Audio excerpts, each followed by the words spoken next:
안녕하세요. 박지숙의 마인드 힐링 시간입니다. 우리 인간은 미래를 알 수 없기에 기대도 되고 설레기도 하지만 그만큼 두렵고 불안한 것 또한 사실일 것입니다. 그러나 미래를 좀 더 건강하게 구상하고 예측할 수 있다면 훨씬 즐거운 삶을 맞이할 수 있을 것 같은데요. 그래서 오늘은 미래학 전문가 선생님과 함께 미래를 어떻게 하면 잘 준비할 수 있을까에 대한 이야기를 나눠볼까 합니다.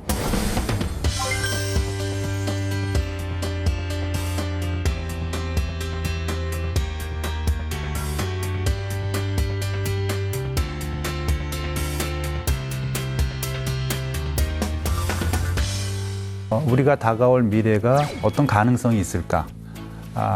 근데 미래학은 이제 거기서 멈추질 않고 조금 더 나아가서 가능한 미래들도 있지만 그러나 내가 살고 싶은 내가 바라는 미래 사회. 비가 오는 거는 막을 수 없지만 제가 우산을 쓰거나 혹은 우비를 입거나 해서 비에 안 맞을 수 있는 거죠. 현재의 내가 살고 있는 사회 모습들을 훨씬 더 풍부하게 현재의 흐름들을 더 깊이 있게 이해하는 거다라고 얘기할 수 있어요, 한마디로. 안녕하세요, 박사님. 반갑습니다. 네, 안녕하세요. 반갑습니다. 요새 제가 가장 대화하고 싶은 1인 중에 한 분이 우리 바로 박사님이신데요. 네. 간단하게 본인 소개 좀 부탁드릴게요. 네, 저는 지금 이제 국회 의장 직속의 연구기관인데요. 국회 미래연구원 소속의 박성원 박사입니다. 네. 네, 반갑습니다. 네, 반갑습니다. 바쁘신데 귀한 시간 내주셔서 감사하고요. 네. 미래학이라 그러면 사실 일반인들에게 아직 좀 생소한 편인데 우리 미래학 박사님이시잖아요. 네. 그런데 제가 듣기로는 기자 생활을 하시다가 이쪽으로 전향을 하셨다고 들었어요. 네. 그래서 어떤 계기로 그런 큰 변화를 가지셨는지 정말 궁금하거든요. 네, 뭐 별건 없고요. 네. 제가 한 10년 정도 언론사의 기자를 하다가 2006년에 한국에 이렇게 제 말하자면 선생님이신데 네. 제가 대학원 수학했던 그 짐 데이터라는 교수님이 한국에 오셨어요. 그래서 제가 기자로 인터뷰를 한 거죠. 인터뷰를 했는데 너무 재밌더라고요. 네. 2시간 정도 제가 인터뷰를 했는데 2006년에 제가 쓴 그 기사를 지금 봐도 제가 봐도 재밌다 할 정도로 그분과 인터뷰를 하고 인터뷰한 쓰신 내용이 기사가. 네, 그냥 제 생각에 푹 빠졌던 것 같아요. 네. 그 선생님의 말씀에. 그리고 나서 결심을 했죠. 네. 10년간의 기자 생활을 마감을 하고 이제 제 2의 또 다른 이제 좀 학자로서의 삶을 좀 살아보자. 그래서 제가 유학했던 곳이 하와이 대학의 네. 정치학과인데 거기에서 제 선생님이 미래학을 1970년부터 가르치셨으니까 한 50년, 지금은 이제 은퇴하셨습니다만, 네. 그래서 그 선생님 밑에 가서 미래학을 공부를 한 거죠. 거의 이제 그 사사를 받으러 가셨군요. 뭐 공부하러 간 거죠. 예. 근데 그분의 어떤 내용이 그렇게 우리 박사님께 매력적으로 다가왔었나요? 제가 사실 그 전까지 생각했던 미래는 네. 그냥 이렇게 틀림없이 다가오는 네. 미래였어요. 네.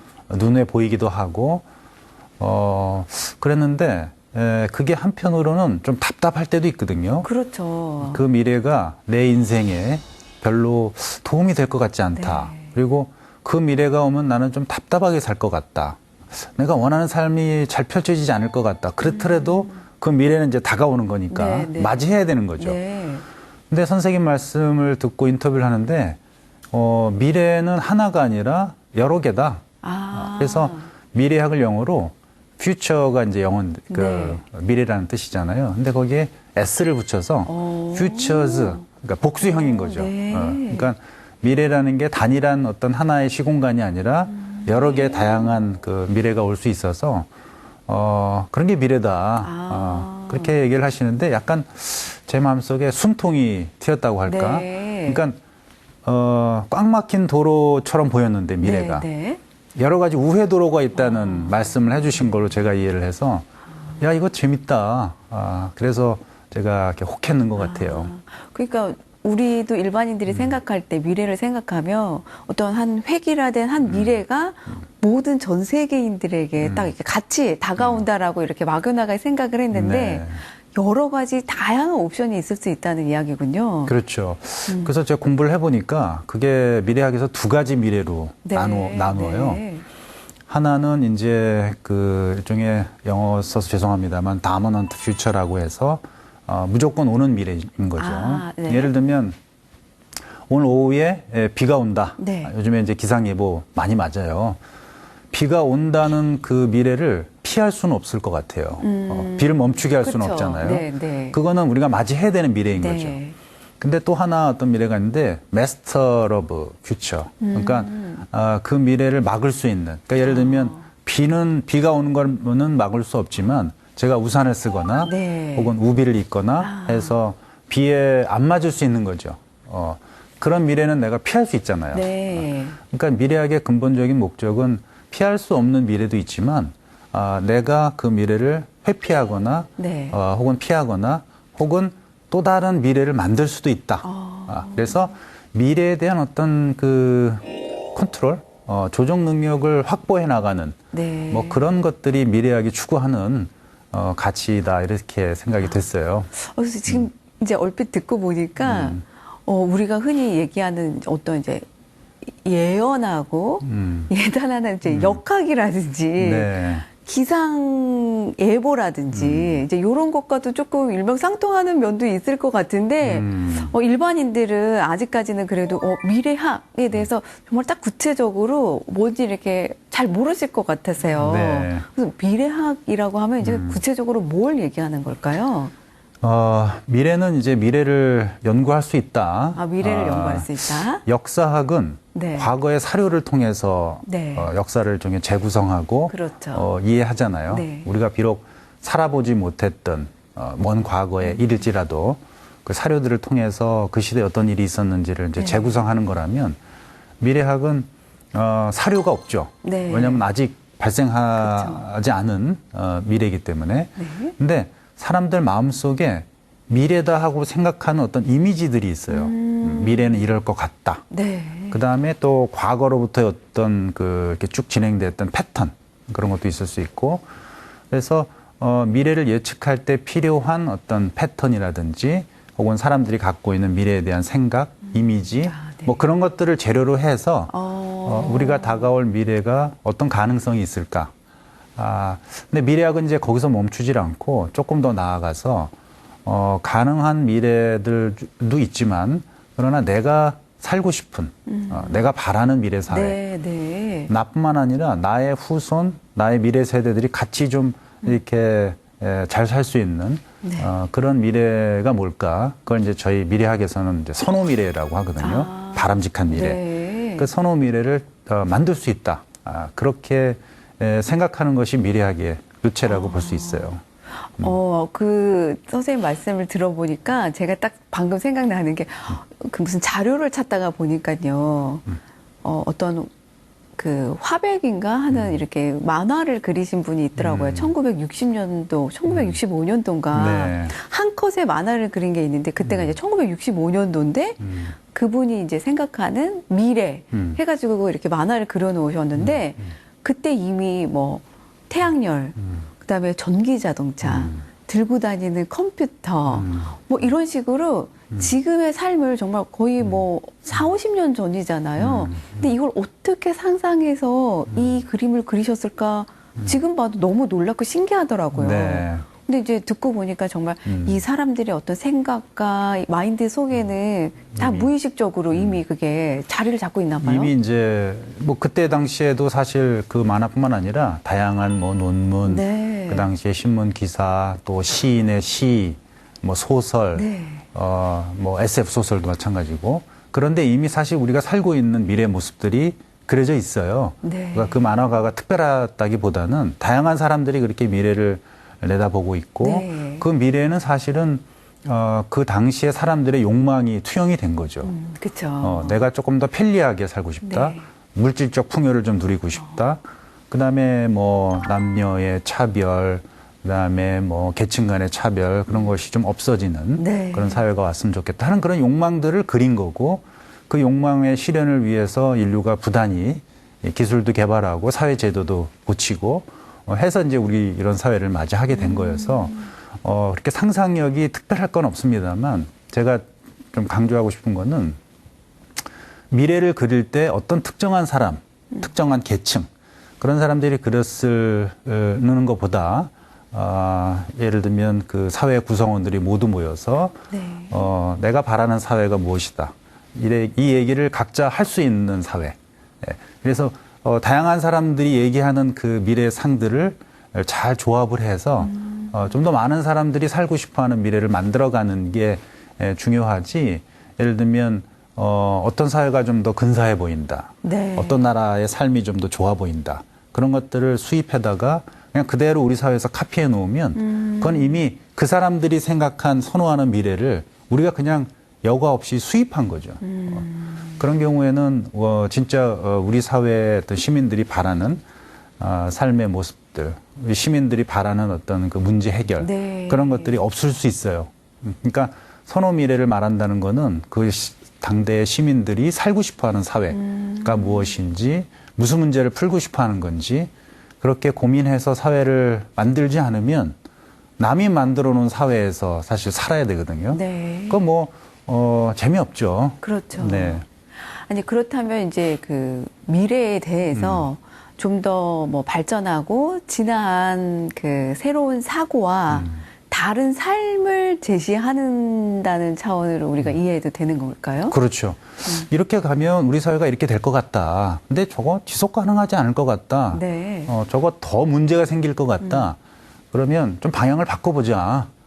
그렇게 설득하고 사람들의 어떤 의지와 노력을 모아서 조금 더 지금보다는 좀 나은 사회를 만들어가는 노력 네. 그런 것들이 미래학이 추구하는 가치구나 하는 거를 이제 공부하면서 깨닫게 됐죠. 네. 그럼 이제 결국에는 이제 미래를 어떻게 예측하느냐 하는 게 이제 관건일 것 같은데 예측하는 걸 넘어서서 네. 우리가 살고 싶어하는 미래를 네. 미래가 무언지를 네. 말할 수 있는 기회, 더 나은 삶을 상상할 수 있는 어떤 자유 네. 그런 게 더 중요하죠. 미래를 그냥 단순히 예측한다는 걸 넘어서서 우리가 살고 싶은 미래 사회가 어떤 모습이냐 네. 그런 걸 만들어갈 수 있는 조건이 주어진 사회가 저는 더 좋은 사회, 네. 미래지향적 사회 같아요. 그럼 이제 일반인의 입장에서는 그 미래의 예측이라는 거를 정말 과연 어떠한 방법으로 할까가 궁금하거든요. 네. 근데 이제 말씀하신 것 중에 현재를 있는 그대로 본다. 그 안에 이제 또 미래가 담겨져 있다라고 얘기를 하셨던 게 저는 되게 흥미로웠어요. 네. 네. 제가 2019년에 미래 공부라는 책을 냈고 그 책에서 미래학이라는 거는 이제 현재를 현재대로 보는 방법이다. 제가 얘기를 했는데, 근데 그 어떤 사건을 볼 때 우리가 직관적으로 네. 이게 어떤 사건인지 이해할 수 있어요. 모든 인간이라면. 그리고 모든 인간이라면 이 사건이 어떤 의미인지 해석할 수 있어요. 네. 근데 미래를 예측한다는 거는 나에게 혹은 내 조직 혹은 사회에 벌어진 그 현상들을 훨씬 더 풍부하고 깊이 있게 이해하는 일종의 방법이 될 수 있다는 거죠. 그러니까 미래를 예측하는 방법들은 뭐 수십 수백 가지고 네. 수백 가지의 방법론으로 논문도 쓰고 학위도 나오고 이렇게 하는데 그걸 관통하는 핵심은 현재의 내가 살고 있는 사회 모습들을 훨씬 더 풍부하게 현재의 흐름들을 더 깊이 있게 이해하는 거다라고 얘기할 수 있어요. 한마디로. 근데 이제 예를 들면 이런 거죠. 2016년에 구글의 일종의 AI 프로그램 네. 알파고가 이세돌 구단하고 바둑 대결을 해서 네. 이겼잖아요. 네. 그건 이제 하나의 팩트인 거죠. 컴퓨터 프로그램이 야 인간 바둑은 도대체 이길 수 없다고 생각했는데 그것도 저 거대한 이세돌 구단을 그럴 말이에요. 저걸 이겨? 야, 저 대단하다. 이거는 이제 팩트란 말이에요. 네. 그러면 사람들은 이제 어떻게 해석하냐면 이제 앞으로 컴퓨터 AI 같은 그 인공지능 프로그램들이 바둑뿐만 아니라 어떤 다양한 어떤 인간의 일, 뭐 이런 것들도 대체하겠네. 네. 이 정도의 해석이 가능해요. 네. 이제 그러고 마는데 미래학은 거기에서 이제 조금 더 상상을 하라고 요청을 하는 거죠. 그러면 알파고가 이세돌을 이긴 다음에는 어떻게 될 것 같아요? 그게 사실 질문하는 네. 직업이기도 한데, 그럼 이제 대부분의 사람들이 바둑뿐만 아니라 다른 뭐 포카 게임, 뭐 인간의 다른 여러 가지 게임도 인공지능이 이기겠죠. 그러면 그 다음엔 어떻게 될 것 같아요? 그러면 인공지능이 게임뿐만 아니라 인간이 하고 있는 여러 가지 다양한 일들도 대체할 것 같아요. 그러면 그 다음엔 어떻게 될 것 같아요? 그러면은 인간도 가만히 있지 않을 것 같아요. 네. 인간도 호모사피엔스도 벌써 20만 년을 그 다양한 정말 그 조건과 환경에서 생존하지 않았어요. 강력한 존재. 네, 강력한 존재고 지능이 뛰어나죠. 네. 그렇기 때문에 인공지능에게 아마 안 밀리기 위해서 본인의 어떤 몸과 마음을 조금 더 기계화하는 쪽에 네, 네. 예를 들면 뭐 아직은 약간 공상입니다만 네. 뭐 뇌에다가 이렇게 칩을 심는다든지 맞아요. 예, 그러면서 인간이 점점 기계화되면서 인공지능과 일종의 경쟁하는 네. 그렇게 될 수 있을 것 같네. 그럼 그 다음엔 어떻게 될 것 같아? 가만 보니까 인공지능이 점점점 인간을 닮아가네. 네.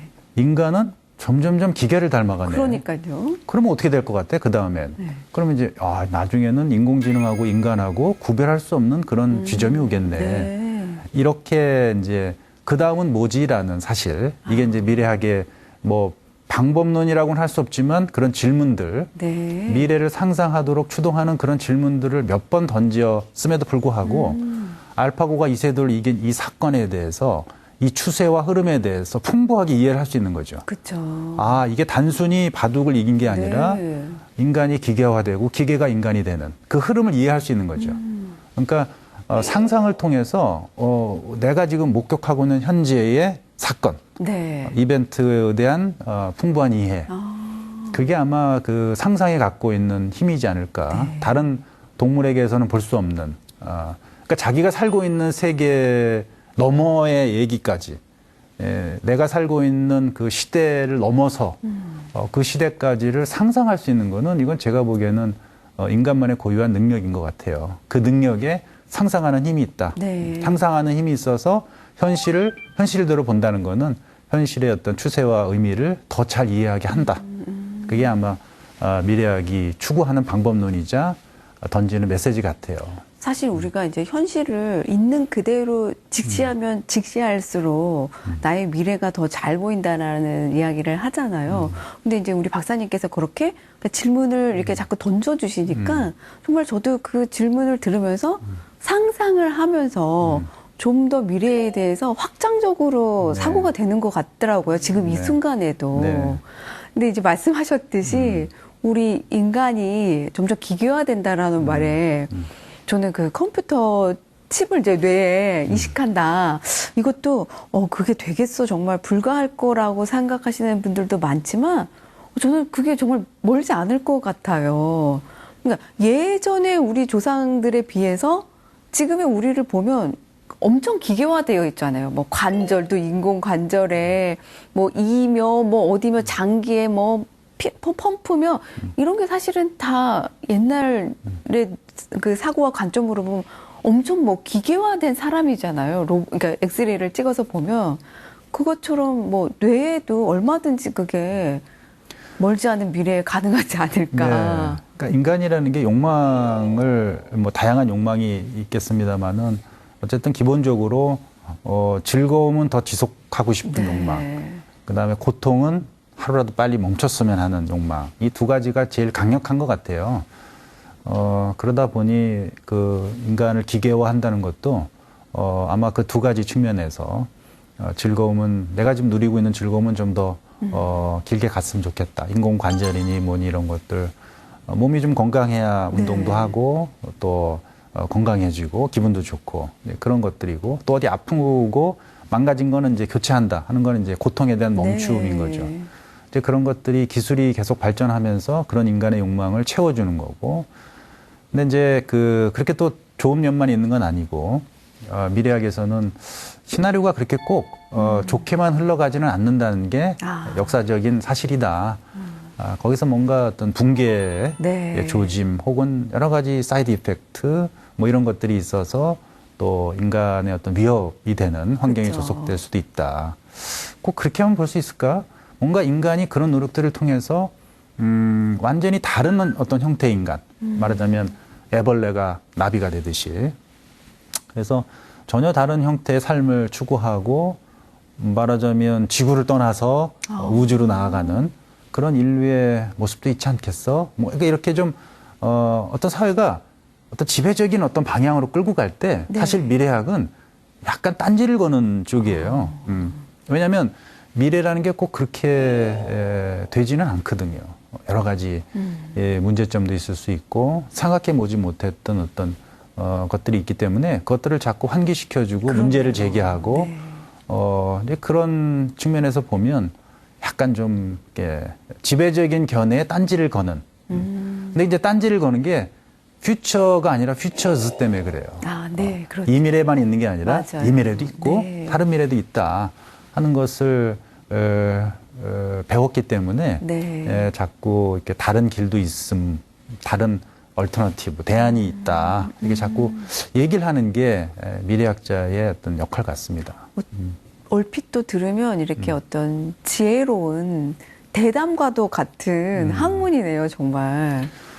네, 잘하면 잘하면 그렇게 되겠죠. 그 미래학에 그 중2병의 법칙도 있다면서요? 네. 미래학의 중2병, 중2 법칙이 있는 건 아니고, 네. 제가 미래학을 공부하다가 문득, 사실 이제 제가 하와이로 가서 미래학을 공부하면서 미래에 대한 생각도 했지만 한편으로는 내가 어떤 삶을 살아왔지를 이렇게 반성해보고 성찰하는 시간도 있었어요. 네. 그런 면에서 저는 사실은 힐링이 좀 됐던 것 같아요. 네. 사실은 바쁘게 사회가 만들어 놓은 어떤 목적을 위해서 막 사실 달려가잖아요. 그런데 그 유학은 이제 30대 제가 중반에 간 유학은 저로 하여금 뭔가 이때까지 살았던 방식이나 생각 뭐 이런 것들을 좀 성찰하게 하는 그런 이제 시간이기도 했는데 문득 중학교 2학년 때 제가 아주 좋아했던 나의 모습이 떠오르는 거예요. 그게 뭐냐면 이제 제 친한 형이 친형은 아닙니다만 네. 그 형이 이제 그림을 잘 그렸어요. 네. 만화를. 그럼 이제 저는 뭘 하냐면 저는 스토리를 만드는 거예요. 네. 만화책에 스토리를 제가 만들고 그 형은 그걸 그리고 그걸 해서 한 권에 저희들만의 만화책을 만들었어요. 아, 두 분이서요? 네, 둘이서. 네. 그래서 야 이거 재밌다. 근데 이제 저는 이제 그거를 그냥 까마득하게 잊어버렸던 것 같아요. 그거는 그냥 일종의 해프닝인 거고 그 형과의 그냥 추억이었던 거죠. 네. 근데 나중에 제가 미래학을 공부하면서 그게 왜 생각이 났을까? 그러니까 미래학이라는 게 혹시 그런 거 아닐까? 그때도 그 형하고 미래 일들, 그쵸. 미래 로봇도 나오고 미래의 삶도 나오고 거기에 뭔가 내가 어떤 의미를 부여하고 하여튼 그 내용을 구성을 했는데 뭐 그런 면에서 보면 나는 선생님에 이끌려서 미래학을 공부했지만 이거 되게 재밌어하는 걸 네, 보니 네. 내가 어렸을 때부터 뭔가 이런 작업을 좀 좋아했구나. 그러면서 중2 때 저의 모습을 봐서 다른 사람들도 그런가 네. 봤더니 그 인터뷰한 거 그러니까 유명인들 그다음에 사실상 제가 기자를 하면서 만났던 분들의 법칙이라고까지 이렇게 과장되게 말씀을 드릴 수는 없습니다만은 어른이 돼서 자기가 하고 싶은 일들을 하는 사람들의 특징 중에 하나가 중학교 때 자기의 말하자면 미래를 운명적으로 탁 하고 본 네. 느낌이 있어요. 네. 아마 인터넷에서 자기가 좋아하는 작가, 시인, 뭐 예술가, 뭐 과학기술자, 뭐 하여튼 뭐라도 검색을 해봐서 당신이 언제 그런 정목 스님도 네. 중2 때 시다르타를 읽고 중3 때 출가를 결심하고 그게 있거든요. 네. 그러니까 뭔가 그때 부모님, 선생님, 어른들이 얘를 놔두는 시기가 있는 것 같아요. 네. 그래서 얘네들이 무차별적으로 막 다니다가 순간 방황하는 거죠. 그죠. 이것도 보고 저것도 보고 심지어는 뭐 심지어가 아니라 예를 들면 어떤 친구네 집에 놀러 가서 그 친구네 집에 좀 이렇게 이쪽 저쪽 그 둘러보다가 그 친구네 아버지의 서재에 이렇게 봤더니 여러 가지 책 중에서 뭔가 디자인에 관련된 책이 눈에 탁 띄고 네. 그걸 꺼내서 봤는데 거기서부터 몰입하는 거죠. 야, 이거 되게 재밌네. 그래서 세계적인 뭐 디자이너가 된다든지. 그러니까 그렇게 어른들이 놔두는 사이에 어른들은 얘네들을 멍 때린다. 쟤네들 외계인 같다. 그래서 중2를 병으로 진단하는 네. 엉뚱하다. 근데 그게 사실은 자기의 다양한 미래들을 만나는 시간이라고 제가 다시 해석이 되더라고요. 저도 그랬고. 그럴 수도 있겠네요. 근데 그 미래를 탁 봤을 때 그거를 고집하는 애들이 있어요. 네. 말하자면 정 목사님처럼. 그 여학생이 이렇게 출가를 한다고 했을 때 그 당시에 부모님들이나 뭐 여러 가지 사회적으로 반대하지 않았겠어요. 근데 본인이 그거를 고집한단 말이에요. 이건 내 운명이다라고. 네. 그리고 어떤 분들은 그거를 비록 그 당시에는 실현하지 못하더라도 그걸 기억하고 있다가 하는 사람들. 그러니까 그런 사람들은 사실은 중2 때 자기의 운명을 딱 본 거고 그것에 뭔가 내 미래가 있다고 믿고 나아갔던 그런 분들이 어른이 돼서도 자기가 좋아하는 일들을 하더라 하는 네, 측면에서 네. 제가 중2 법칙을 얘기를 한 거죠. 그러니까 우리는 흔히 이제 중이들을 허세나 반항으로 이렇게 치부하기 쉬운데 그럴 때 정말 자아의 어떤 폭발적인 성장과 무한한 미래를 그릴 수 있다라는 말씀인 것 같으세요. 그때 뭔가 방황하는 거예요. 네. 세계가 놔주고 얘네들을 네. 막 방황하다 보면 미래와 조우하는 거죠. 그 순간의 어떤 모습들을 그러니까 부모님들이라면 중학교에 자녀를 둔 분들이라면 근데 부모들이 얘를 관찰한다는 것을 이 자식들이 알면 좀 자연스럽게 행동 못해요. 그러니까 마치 탐정처럼 네. 이렇게 몰래 들키지 않게 잘 관찰하다 보면 제가 어디에 집중하는지 볼 수 있어요.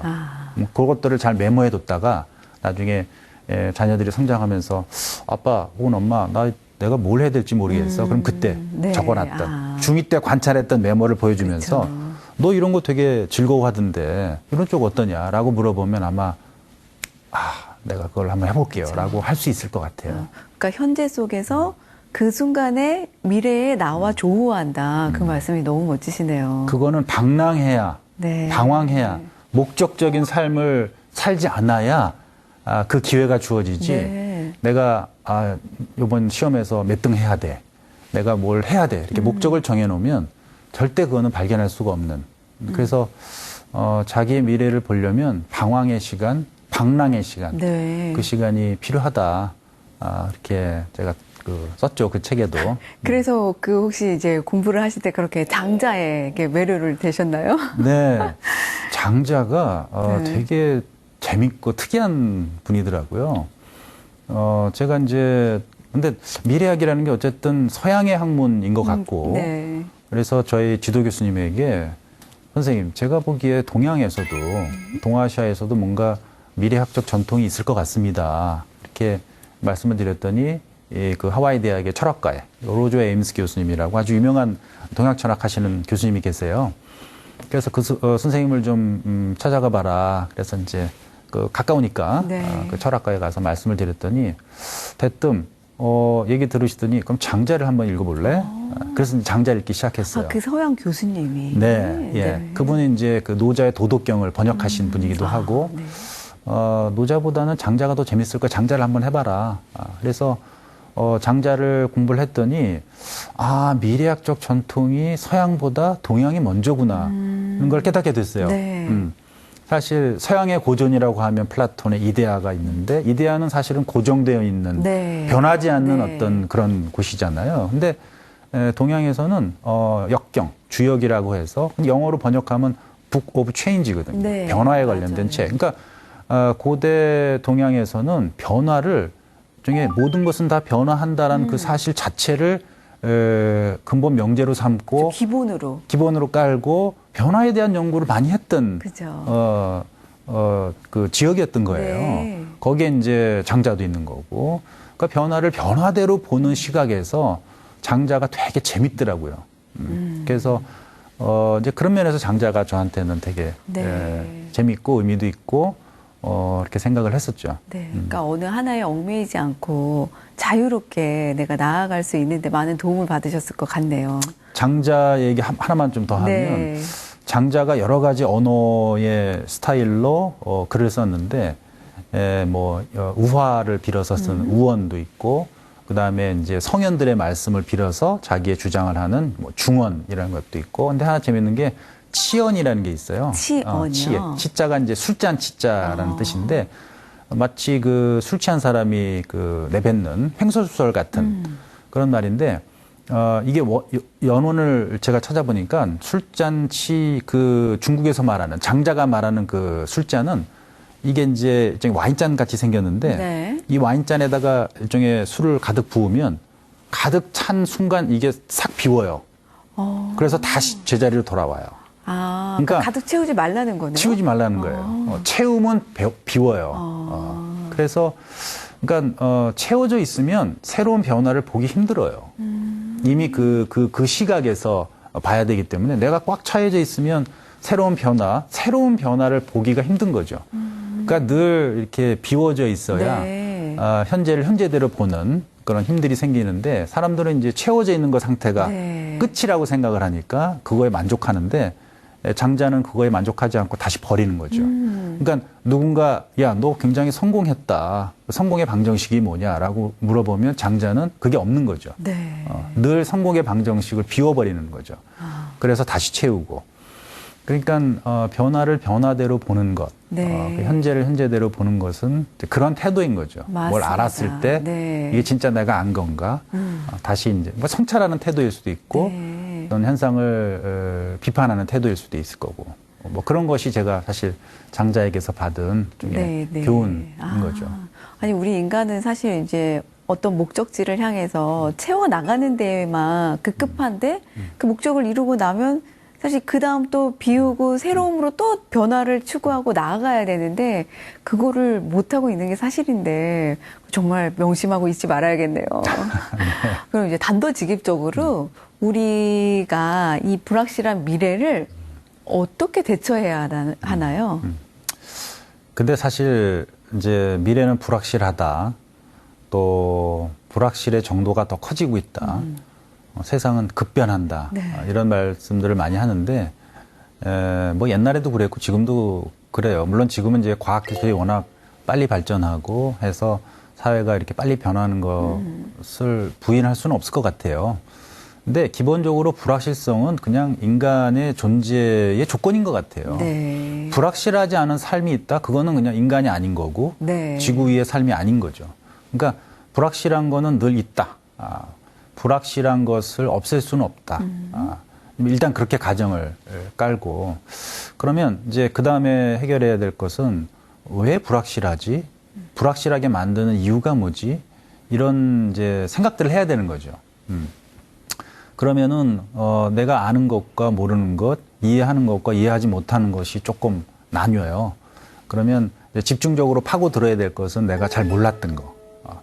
또 과거에는 이런 패턴으로 움직였는데 가만 보니까 그런 패턴으로 움직이지 않는다. 그러면 동인이 뭐야? 그러니까 예를 들면 사실 서울의 20년 전에 30년 전의 모습을 보면 서울을 변화시킨 동인들이 네. 예를 들면 인구, 경제 뭐 이런 것이었단 말이죠. 근데 지금은 과학기술, 뭐 문화 이런 것 같아요. 네. 미래는 또 어떨까? 아주 다른 변인들이 서울의 어떤 변화를 추동할 수 있을 것 같거든요. 그러니까 그게 뭔지를 좀 생각을 해보고 그 어떤 그 변화를 일으키는 동인들. 뭐 동인들은 여러 가지가 있죠. 인구의 증감도 있을 수 있고, 그다음에 과학기술의 변화, 또 문화, 또 에너지 어떤 변화도 굉장히 중요한 거고, 그다음에 정치도 네. 중요한 거고, 환경, 뭐 경제 이런 것들이 사실은 사회를 변화시키는 동인 같은 건데 그 중에서 가장 불확실한 것들이 무엇인지를 이렇게 그려보면 무엇이 이렇게 나를 불안하게 하는지에 대한 어떤 생각들이 좀 가다듬어져요. 그러면 그 다음에 이제 이런 현상이 나올 수 있을 것 같고 이런 미래도 올 수 있을 것 같다. 그럼 나는 요 미래에는 이렇게 대처할 거고 요 미래가 온다면 난 이렇게 대처하겠다. 그렇게 생각만 해놓는 거.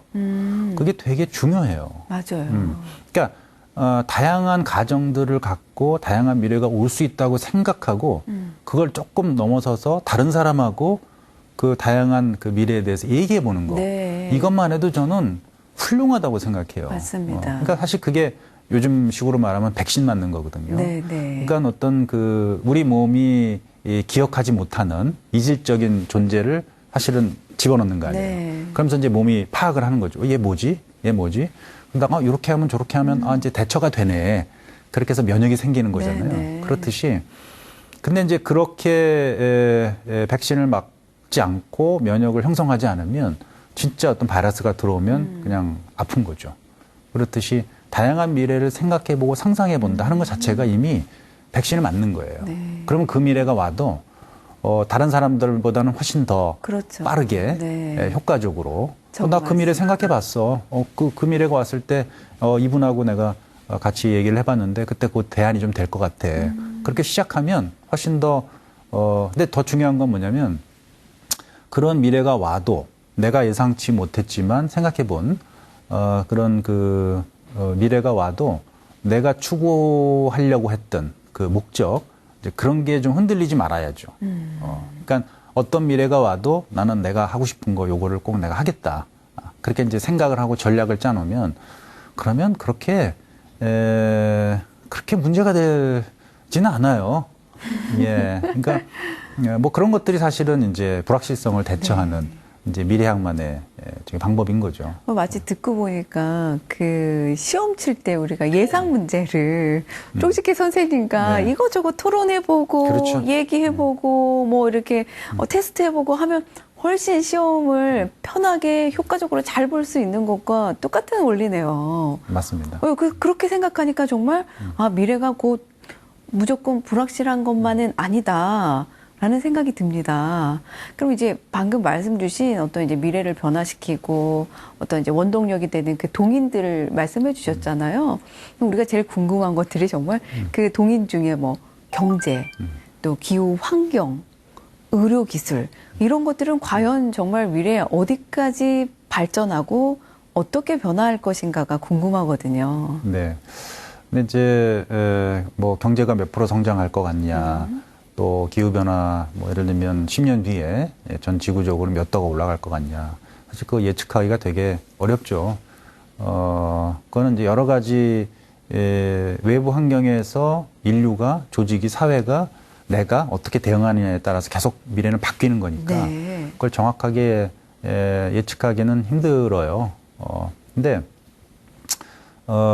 원칙이랄까, 혹은 그렇게 어렵지 않다고 생각하는 부분이 일종의 인간의 생존 조건이 뭘지 이제 그런 거죠. 뭐 내가 궁금한 게 그런 거잖아요. 내가 어떤 일을 할까? 네. 내가 어떤 먹거리를 어떤 환경, 어느 지역에서 네. 살까? 환경은 어떨까?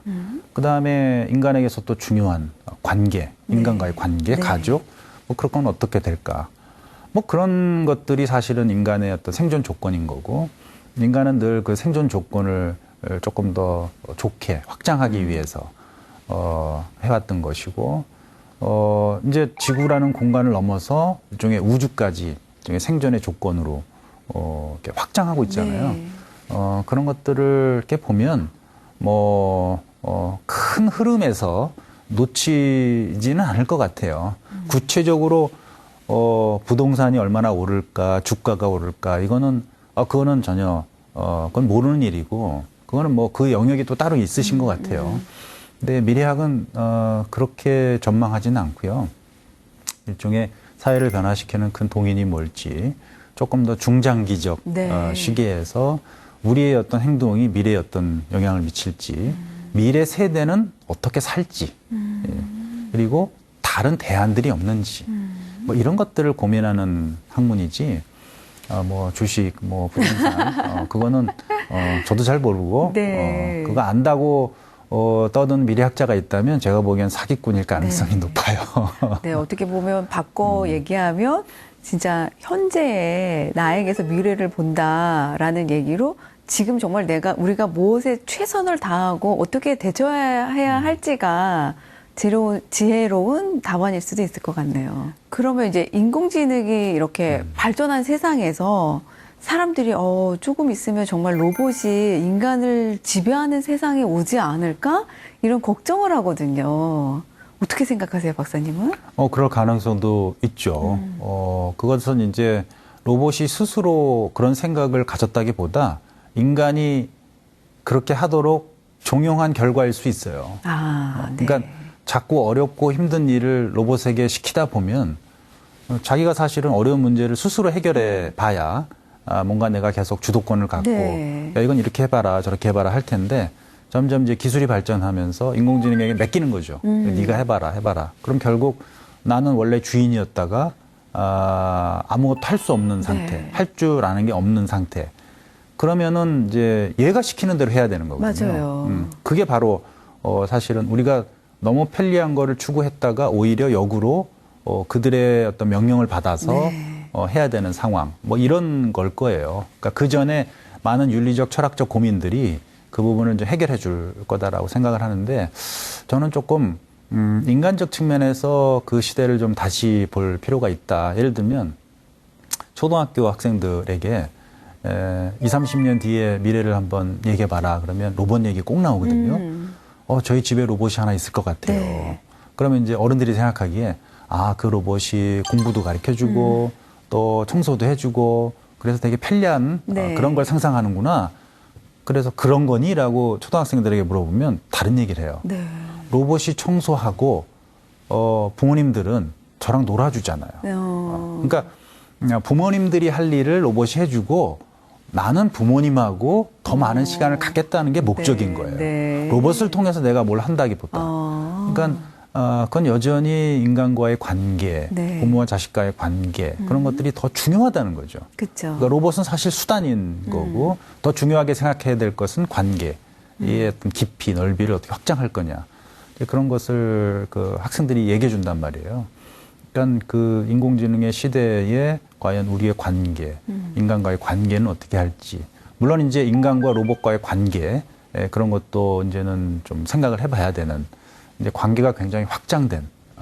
그래서 가족의 의미도 되게 모호해지고 아마 좀 더 느슨해지고 아마 그럴 것 같다. 그런 게 로봇의 시대에서 우리가 생각해 볼 수 있는 네. 의제 같은 거라고 생각해요.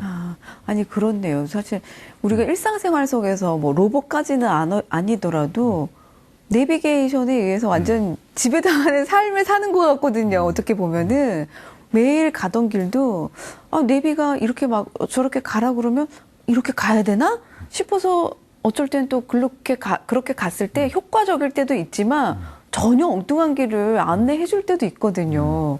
그런데 또 그럴 때 제가 막 그 내비랑 막 얘기를 하고 교감을 하고 있는 거예요.